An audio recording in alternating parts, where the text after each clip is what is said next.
Hi, good morning. Welcome to Pre-Market Road by Reliance Trading Academy. Girish here, your trader, trainer, and mentor. So let us quickly begin with the pre-market roar, and as usual, we'll start with Nifty, Bank Nifty, and then I have also started including Finance Nifty. Okay, so let's see what Nifty has to say. Nifty, it will be like lingering around 17,900 because today I find that the markets might be a little stagnant, range bound. मतलब 17,900 के पास Nifty time pass करेगा, पूरा दिन waste भी कर सकता है। बहुत ज्यादा मूवमेंट मैं निफ्टी में एक्सपेक्ट नहीं कर रहा हूँ। नीचे की तरफ 17,850 से लेके 17,800 का सपोर्ट बनेगा अगर इनिशियल वोलेटिलिटी में प्राइस नीचे जाती भी है तो 17,850 से 17,800 का सपोर्ट बनेगा, और वहां से अगर मिलता है तो लॉन्ग पोजीशन हम ले सकते हैं।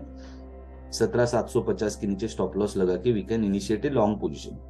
लेकिन मुझे ऐसा लग रहा है कि आज बहुत ज्यादा, अगर पहले 15 मिनट में वगैरह जो मार्केट ओपन होने के बाद में वोलेटिलिटी होती है वो एक बार सेटल हो जाएगी, मुझे ऐसा लग रहा है कि 17,900 के आसपास कहीं तो स्टैग्नेंट हो जाएगा मार्केट, और मोस्ट प्रोबेबली पूरा दिन वहीं पर टाइम वेस्ट करेगा। अगर बुलिश मूवमेंट मिला भी, बुलिश मोमेंटम आया भी मार्केट में, तो ऊपर की तरफ 18,050 से लेकर 18,100 मैक्सिमम, उसके ऊपर हम लोग नहीं जाने वाले, इतना मैं दावे के साथ कह सकता हूं, और मैं गलत भी हो सकता हूं। ओके, तो आज कुछ खास मूवमेंट नहीं दिख रहा मुझे। 17,850 के पास या 800 के पास मिलता है तो लॉन्ग कीजिए, या फिर अपने अगर शॉर्ट पोजीशंस आपने इस उम्मीद में, जो गिरावट हुई तो इस उम्मीद में अगर शॉर्ट पोजीशंस कैरी फॉरवर्ड किए कि मार्केट ऐसे ही गिरता रहेगा, तो उसमें प्रॉफिट भी बुक कर सकते हैं। Sorry. Okay, let's talk about bank Nifty. तो बैंक निफ्टी में भी सिमिलरली 41,100 है ना, 41,100 के पास एक पिवोट बना रहेगा जिसमें स्वर्ण मध्य है, जो मैग्नेटिक लेवल है, टाइम पास करेगी प्राइस यहाँ पर। अगर नीचे की तरफ गया तो ये जो दो लेवल्स है 41,000 और 40,950, मुझे फिलहाल तो ऐसा नहीं लग रहा कि 40,950 के नीचे जाएगा। लेकिन अगर 40,950 के नीचे गया तो फिर अगला टारगेट हमारा 40,750, मतलब फिर उसके बाद में कंफर्म हो जाएगा कि मुझे ऊपर नहीं आने का है। बैंक निफ्टी बोलेगी कि यार नहीं यार, मैं थक गई हूँ, मेरे को जाने दो नीचे, ठीक है, मेरे को थोड़ा आराम करने का है। तो अगर उसने ये 40,950 और 41,000 के बीच में ही अपना जो है रेस्ट का लेवल बना दिया, सपोर्ट ले लिया आराम करने के लिए, तो वी विल सस्टेन। अगर उसके नीचे चला गया तो अगला लेवल 40,750, और फिर उसमें फिर एक फॉर्मेलिटी सिर्फ बची रही कि उसको भी तोड़ दे, और फिर नीचे 40,500 से लेके 40,400 तक हम जा सकते हैं। अगर भारी गिरावट हुई तो ऑब्वियसली ये लेवल्स अचीव हो सकते हैं, लेकिन पर्सनली मुझे नहीं लगता कि हम 41,000 या 40,950 के नीचे, एटलीस्ट आज मुझे नहीं लगता कि हम लोग जाएंगे। हम वहां पर सपोर्ट लेंगे और 41,100 के आसपास ही हम लोग मंडराएंगे, टाइम पास करेंगे। अगर बुल्स ने कम बैक किया, कोशिश की, प्रॉफिट बुकिंग हुआ व्हाटसोएवर, तो भी ऊपर की तरफ 41,500 41,600 मैक्स, बहुत ही ज्यादा एक्स्ट्रा ऑर्डिनरीली अगर किया तो 41,700, लेकिन ये इसका प्रोबेबिलिटी नेग्लिजिबल है। 41,500 और 600 के बीच में ही हमको रेजिस्टेंस मिलेगा, और उसके ऊपर हमें जाने नहीं देंगे। तो वहां से अगर वहां मिलता है तो वहां से मैं शॉर्ट करके वापस से 41,100 का टारगेट के लिए शॉर्ट एंट्री कर सकता हूं। लेकिन जो मेरा अनुमान है 41,200 और 41,100 या 41,000 के बीच में हम लोग आज टाइम पास कर सकते हैं, ऐसा मेरा अनुमान है।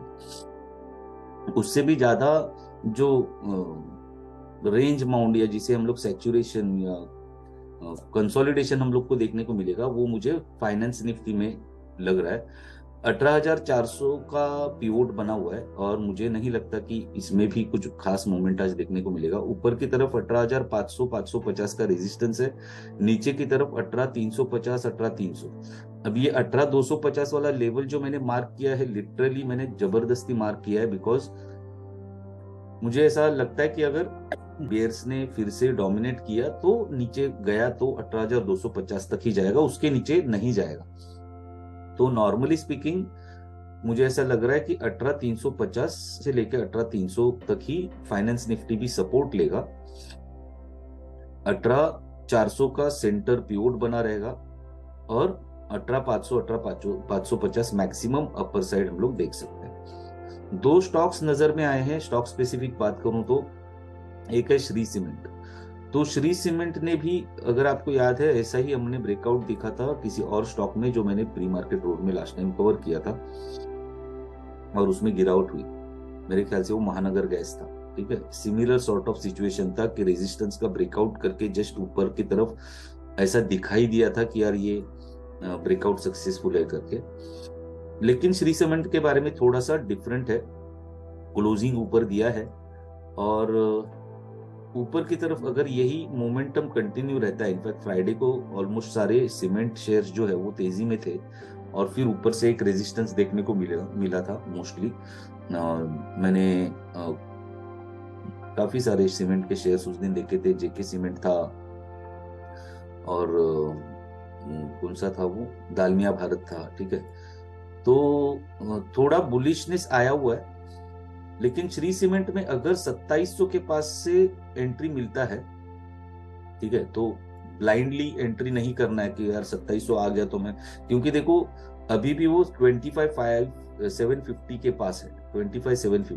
तो अगर मैं 1,000 रुपीज का मूवमेंट भी पकड़ता हूँ इसमें ना, which is very easy to happen, 1,000 rupees का मूवमेंट, 25 का लॉट है तो ये 25,000 रुपया होता है एक लॉट के पीछे, ठीक है। तो मोमेंट इसमें बहुत फास्ट होता है, हो जाता है, जब भी मोमेंट होता है तो बहुत जबरदस्त फास्ट होता है। तो इसके लिए थोड़ा वेट एंड वॉच करे, देखे कि 26,000 को क्रॉस करता है क्या। अगर सब 26,000 को क्रॉस किया तो फिर 26,000 का ही सपोर्ट लेके वो 2700 तक छलांग लगा सकता है। 2700 के बाद वहां से हम लोग एक रिवर्सल देख सकते हैं फिर से 26,000 और 25,000 के टारगेट के लिए। तो इसमें एक अच्छा हमें ट्रेंड मिल सकता है, पहले up trend and then down trend, ऐसा हो सकता है। या अगर 26,000 से ही उसको शॉर्ट बिल्टअप हो गया तो नीचे की तरफ हम इसको फिर 24,000 या 24,500 तक का टारगेट हम लोग, जो ये लेवल जो है ना, इस रेंज में we can expect it to come down again. Okay, so still we have around like you can say either 12,500 rupees और 25,000 rupees movement we can expect in one lot in Shree cement. Okay, अब बात करते हैं AU bank. तो AU bank में देखो ये weekly chart है, ये ट्रेंड आप देख रहे हो, ठीक है, जो मैंने मार्क किया है। Price is in up trend, it is forming higher highs and higher lows, at times it is taking the upper resistance, at times it is getting rejected from the middle band of this trend,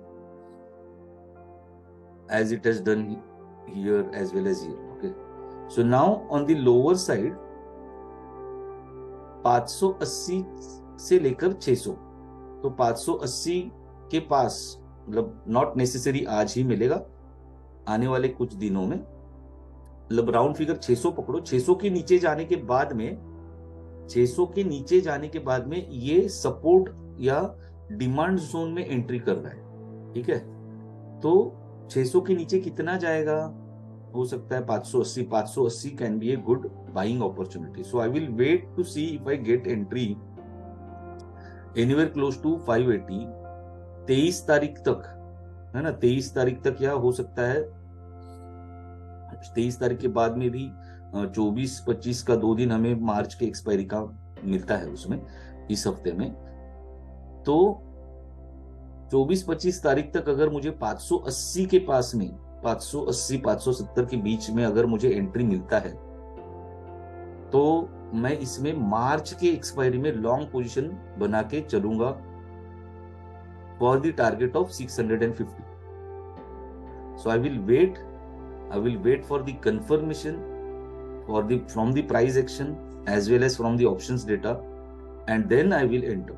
I will not rush into this trade, but this is what I will like to carry forward in the March expiry for the target of 650. Okay, so this is what all I have to say about stock specific. So take care, trail your stop losses. Before leaving, please don't forget to like, comment, share and subscribe.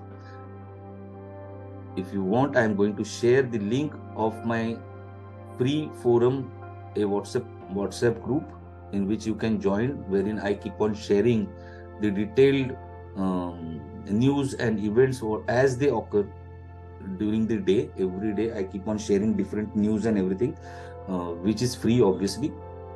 So if you want to join that group, I am sharing the link in the comment box. You can use that link and join the group. Okay, and to know more about the course, you can find the mobile number that I have shared in this video in the second slide. Okay, so you can contact me on that number to know more about the courses. Take care, trade safe, have a nice week ahead. May this week be a very, very profitable week for all of you. Thank you very much. Take care. Bye.